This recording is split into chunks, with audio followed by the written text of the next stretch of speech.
ಬೀದಿಗೆ ನಿಂತಿದೆ. ದೊಡ್ಡ ದೊಡ್ಡ ರಾಜಕಾರಣಿಗಳಿದ್ದಾರೆ, ಪದ್ಮಶ್ರೀ ಪ್ರಶಸ್ತಿ ಪಡೆದಿರೋ ಜೋಗ್ತಿ ಮಂಜಮ್ಮ ಅವರಿದ್ದಾರೆ. ಅದನ್ನು ವೈರಲ್ ಮಾಡಿ ಏನಕ್ಕೆ ಮಾಡ್ತಿಲ್ಲ ಅಂದ್ರೆ ಕೆಟ್ಟದ್ದು ಮಾತ್ರ ನೀವು ತೋರಿಸ್ತೀರಾ, ಒಳ್ಳೇದು ಯಾವ್ದು ತೋರಿಸಲ್ವಾ?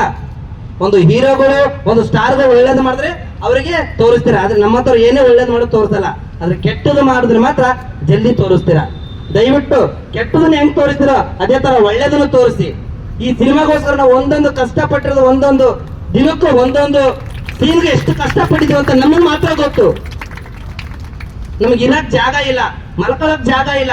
ಇವತ್ತು ಒಂದು ಶೂಟಿಂಗ್ ಮಾಡ್ತಿದ್ವಿ ಅಂದ್ರೆ ಒಂದು ಮನೆ ಕೇಳಕ್ ಹೋಗ್ತೀವಿ, ಒಂದೆರಡು ದಿನ ಬಾಡಿಗೆ ಕೊಡಿ, ನಾವಿಲ್ಲಿ ಶೂಟಿಂಗ್ ಮಾಡ್ತೀವಿ ಅಂತ. ಬಾಡಿಗೆನೂ ಕೊಡ್ತಾರೆ, ನಾವು ಮನೇಲೂ ಇರ್ತೀವಿ. ಅಶೋಕ್ ಸರ್ ಒಂದು ಬಾಡಿಗೆ ಮನೇನೂ ತಗೊಂತಾರೆ. ಸೊ ಅದ್ರಲ್ಲಿ ನಾವು ಹೋಗ್ತಾ ಇರ್ತೀವಿ, ಬರ್ತಾ ಇರ್ತೀವಿ. ಅದೇ ಓನರ್ ಏನ್ ಹೇಳ್ತಾರೆ ಗೊತ್ತಾ, ಸರ್ ನೀವು ಮನೆ ಖಾಲಿ ಮಾಡಿ, ಯಾರ್ಯಾರೋ ಇಲ್ಲಿ ಬಂದು ಹೋಗೋದ್ರಿಂದ ನಮ್ಗೆ ಡಿಸ್ಟರ್ಬ್ ಆಗ್ತಾ ಇದೆ. ಯಾಕೆ ನಾವು ಮನುಷ್ಯರಲ್ವಾ? ನಿಮ್ಮ ಮನೇಲಿ ಅಕ್ಕ ತಂಗಿರಿದ್ರಲ್ಲ, ನಮ್ಮನ್ನ ಅದೇ ತರ ನೋಡ್ರಿ. ನಾವು ಬಂದ್ರೆ ಏನಕ್ಕೆ ನಿಮ್ಗೆ ಅವಮಾನ ಆಗುತ್ತೆ? ಅಕ್ಕಪಕ್ಕದವ್ರು ಏನಕ್ಕೆ ನಿಮ್ಮನ್ನ ಕೇಳಂಗ್ ನೋಡ್ತಾರೆ? ಯಾಕೆ ನಾವೇನಾದ್ರು ಅಲ್ಲಿ ಕೆಟ್ಟದ್ ಮಾಡಿದ್ವಾ, ಅಥವಾ ಅಲ್ಲಿ ಏನಾದ್ರು ನಾವು ಕೆಟ್ಟದ ರೀತಿ ನಡ್ಕೊಂಡ್ವಾ? ಏನೂ ನಡ್ಕೊಂಡೇ ಇಲ್ವಲ್ಲ.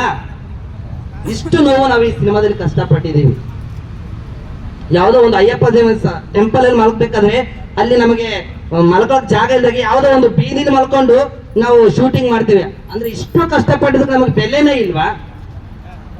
ಏನಕ್ಕೆ ಬೆಲೆ ಇಲ್ಲ ಅಂದ್ರೆ ಒಂದು ಹೈ ಲೆವೆಲ್ ಕಾರ್ ತಗೊಂಡು ಓಡಾಡುದು, ಒಂದು ಹೈ ಲೆವೆಲ್ ಮನೇಲಿ ಶೂಟಿಂಗ್ ಮಾಡಿದ್ರೆ ಮಾತ್ರ ಬೆಲೆನಾ ಸಿನಿಮಾಕ್ಕೆ? ಇವತ್ತು ನೋಡಿ, ಇದೇ ಸಮಾಜ, ಇದೇ ಜನ ಒಂದು ಲವ್ ಸ್ಟಾರ್ ಸಿನಿಮಾ ಮಾಡ್ರಿ, ಒಂದು ರೊಮ್ಯಾಂಟಿಕ್ ಸಿನಿಮಾ ಮಾಡ್ರಿ, ಒಂದು ಫೈಟ್ ಇರೋ ಸಿನಿಮಾ ಮಾಡ್ರಿ, ಎತ್ತೋ ಬಿತ್ತೋ ಅಂತ ಓಡ್ ಬರ್ತಾರೆ. ಆದ್ರೆ ಸಮಾಜಕ್ಕೆ ಒಂದು ಮೆಸೇಜ್ ಕೊಡುವಂತ ಸಿನಿಮಾ ಮಾಡಿದ್ರೆ, ಒಂದು ಸಮಾಜಕ್ಕೆ ಒಂದು ಸೋಷಿಯಲ್ ಮೆಸೇಜ್ ಕೊಡುವಂತ ಸಿನಿಮಾ ಮಾಡಿದ್ರೆ, ಮಂಗಳಮುಖಿಯರ ಬಗ್ಗೆ ಒಂದು ಸಿನಿಮಾ ಮಾಡಿದ್ರೆ ಇವತ್ತು ನಮಗೆ ಥಿಯೇಟರ್ಗಳು ಕೊಡ್ತಾ ಇಲ್ಲ. ಇದು ನೀವು ಸಮಾಜ ನಮಗೆ ಕೊಡ್ತಾ ಇರೋ ಮರ್ಯಾದೆ, ಕೊಡ್ತಾ ಇರೋ ಗೌರವ. ಇವತ್ತು ಡಾಕ್ಟರ್ ಪದ್ಮಶ್ರೀ ಪ್ರಶಸ್ತಿ ಪಡೆದವರು ಇವತ್ತು ಬೀದಿ ನಿಂತಿದ್ದಾರೆ. ಇದೇ ಸರ್ಕಾರ ಕೊಟ್ಟಿರೋ ಪ್ರಶಸ್ತಿ ಇವತ್ತು ಬೀದಿಲಿ ಬಂದಿದೆ, ಅವ್ರಿಗೆ ಮರ್ಯಾದೆ ಕೊಡಿ. ಇವತ್ತು ಬೀದಿಗೆ ಬಂದಿದ್ರೆ ಒಬ್ಬರವ್ರು ಬಂದು ಮಾತಾಡಿಸಿ, ಏನಕ್ಕಮ್ಮ ನೀವು ನಿಂತಿದ್ದೀರಾ ಬೀದಿಲಿ, ಏನಕ್ಕೆ ನಿಮ್ಗೆ ಥಿಯೇಟರ್ಗಳು ಕೊಡ್ತಾ ಇಲ್ಲ? ಸಿನಿಮಾದಲ್ಲಿ ಏನಿದೆ ಏನಿದೆ ಅಂತ ಹೇಳ್ತಿರಲ್ಲ, ಮೊದ್ಲು ಹೋಗು ಸಿನಿಮಾ ನೋಡ್ರಿ, ಏನಿದೆ ಅಂತ ಗೊತ್ತಾಗುತ್ತೆ. ನೋಡಿದ್ರೆ ಸಿನಿಮಾ ಏನಿಲ್ಲ, ಓಡಲ್ಲ ಅಂತ ನೀವ್ ಹೆಂಗ್ ಹೇಳ್ತೀರಾ? ನೋಡಿದ್ರೆ ಅಲ್ವಾ ಗೊತ್ತಾಗೋದು ಸಿನಿಮಾದಲ್ಲಿ ಏನಿದೆ ಅಂತ. ನೋಡಿದ್ರೆ ನೀವು ಸಿನಿಮಾ ಓಡ್ತಾ ಇಲ್ಲ, ನಿಮ್ ಸಿನಿಮಾಗಳು ಥಿಯೇಟರ್ ತಗೊಂಡೆ ಹೋಗಲ್ಲ ಅಂತ ನೀವೇ ಯಾವ ಗ್ಯಾರಂಟಿ ಮೇಲೆ ಹೇಳ್ತೀರಾ? ಯಾವ ಟೈಮ್ ಮೇಲೆ ಹೇಳ್ತೀರಾ? ಮೊದಲು ಹೋಗಿ ಥಿಯೇಟರ್ಗೆ ಸಿನಿಮಾ ಹಾಕಿ, ಮೊದಲು ಥಿಯೇಟರ್ಗಳನ್ನ ಕೊಡಿ, ನೋಡಿದ್ಮೇಲೆ ಸಿನಿಮಾ ಹೇಳಿ ಚೆನ್ನಾಗಿದ್ಯಾ ಚೆನ್ನಾಗಿಲ್ವೋ ಅಂತ. ಅವಾಗ ತಾನೇ ಗೊತ್ತಾಗೋದು ನಿಮಗೆ. ನೀವು ಥಿಯೇಟರ್ನೇ ಕೊಡ್ತಾ ಇಲ್ಲ, ಸಿನಿಮಾನೇ ನಮ್ ಥಿಯೇಟರ್ಗೆ ಆಗ್ತಿಲ್ಲ ಅಂದ್ಮೇಲೆ ನೀವ್ ಹೆಂಗೆ ಹೇಳ್ತೀರಾ ಓಡಲ್ಲ ಅಂತ? ಸಿನಿಮಾ ನೋಡಿದ್ಮೇಲೆ ಹೇಗಿದೆ ಅಂತ. ಯಾರೇ ಸಿನಿಮಾ ನೋಡ್ತಿರೋ, ಯಾರ್ಯಾರು ಈ ಸಿನಿಮಾಗಳನ್ನ ನೋಡ್ತಿರೋ, ದಯವಿಟ್ಟು ಹೊರಗಡೆ ಬರ್ಬೇಕಾದ್ರೆ ಒಂದೊಂದನಿ ಕಣ್ಣೀರು ಹಾಕ್ತೀರಾ ನೀವು. ಈ ಸಿನಿಮಾ ನೋಡಿ ಯಾರು ಕಣ್ಣೀರ ಹಾಕಲ್ವೋ ಅವರಂತ ಕಲ್ಲು ಅಂತ ದಯವಿಟ್ಟು ಯಾವ್ದೂ ಇಲ್ಲ. ಇದು ಅಷ್ಟು ಚೆನ್ನಾಗಿದೆ ಸಿನಿಮಾ. ಬರೀ ಲವ್ ಸ್ಟೋರಿ, ಪ್ರೀತಿ ಇದಿದ್ರೆ ಸಿನಿಮಾ ಅಲ್ಲ ರೀ. ನಮ್ಮಂತವ್ರು ನೋವು, ನಮ್ಮಂತವ್ರು ಕಷ್ಟಗಳು ಏನಿದೆ ಇದೆ ಒಂದು ಪ್ರಿಂಟು ತೋರಿಸಿದೀವಿ. ಅದನ್ನ ನೋಡಿ ಸಮಾಜಕ್ಕೆ ತಿಳಿಸಿ. ಎಲ್ಲೋ ಸುಮ್ನೆ ಭಿಕ್ಷಾಟನೆ ಮಾಡ್ತಾರೆ, ಇಲ್ಲೆಲ್ಲೋ ಮಾಡ್ತಾರೆ. ಆದ್ರೆ ಆ ಭಿಕ್ಷೆ ಬೇಡಿದವ್ರು ದುಡ್ಡು ಏನ್ ಮಾಡ್ತಾರಂತ ನೋಡಿದಿರ ನೀವು? ನೋಡಿಲ್ಲ.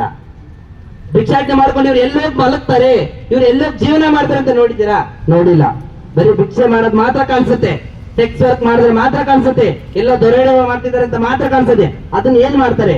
ಇದೇ ಎಷ್ಟೋ ಜನ ಮಂಗಳಮುಖಿಯಲ್ಲಿ ಭಿಕ್ಷೆ ಬಿಡಿ ಎಷ್ಟೋ ಜನಕ್ಕೆ ಊಟ ಹಾಕ್ತಿದ್ದಾರೆ, ಎಷ್ಟೋ ಅನಾಥಾಶ್ರಮಗಳನ್ನ ಕಟ್ಟಿದ್ದಾರೆ, ಎಷ್ಟೋ ಜನಕ್ಕೆ ದಾನ ಧರ್ಮ ಮಾಡ್ತಿದ್ದಾರೆ. ಇದು ಯಾವ್ದು ಕಾಣಿಸ್ತಿಲ್ಲ? ನಾವು ಭಿಕ್ಷೆ ಬಿಡ್ತಾ ಇರೋದು ನಮಗೋಸ್ಕರ ಅಲ್ಲ, ಇಡೀ ಸಮುದಾಯಕ್ಕೋಸ್ಕರ, ಇಡೀ ಸಮಾಜ ಸೇವೆ ಮಾಡೋಕ್ಕೋಸ್ಕರ. ಅದನ್ನ ಅರ್ಥ ಮಾಡ್ಕೊಳ್ಳಿ ಮೊದ್ಲು ಎಲ್ಲರೂ.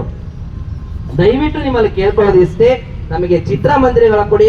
ನಿಮ್ಮ ಹತ್ರ ದುಡ್ಡು ಕೇಳ್ತಾ ಇಲ್ಲ ಸ್ವಾಮಿ, ನಿಮ್ಮ ಹತ್ರ ಆಸ್ತಿನೂ ಕೇಳ್ತಾ ಇಲ್ಲ, ಅಂತಸ್ತು ಕೇಳ್ತಾ ಇಲ್ಲ. ನಾವು ಮಾಡಿರೋ ಸಿನಿಮಾಗೆ ಬೆಲೆ ಕೊಡಿ, ನಾವು ಮಾಡಿರೋ ಸಿನಿಮಾಗೆ ಅವಕಾಶ ಕೊಡಿ, ನಾವು ಮಾಡಿರೋ ಸಿನಿಮಾಗೆ ಥಿಯೇಟರ್ಗಳು ಕೊಡಿ ಅಂತ ಕೇಳ್ತಾ ಇದ್ದೀನಿ. ದಯವಿಟ್ಟು ಇವತ್ತು ಇಲ್ಲಿ ಹೋರಾಟ ಮಾಡ್ತಿದೀವಿ, ಇದು ಇಲ್ಲೇ ನಿಲ್ಲಲ್ಲ. ಇವತ್ತು ಇಲ್ಲಿ ಇತ್ಯರ್ಥ ಆದ್ರೆ ಸರಿ, ಇಲ್ಲ ಅಂದ್ರೆ ಈ ಹೋರಾಟ ನಮಗೆ ನ್ಯಾಯ ಸಿಗೋವರೆಗೂ ಹೋರಾಟ ಮಾಡ್ತಾನೆ ಇರ್ತೀವಿ ನಾವು. ಈ ಹೋರಾಟ ನಿಲ್ಸಲ್ಲ ಅಂತ ಹೇಳಕ್ ಇಷ್ಟಪಡ್ತೀನಿ ನಾನು.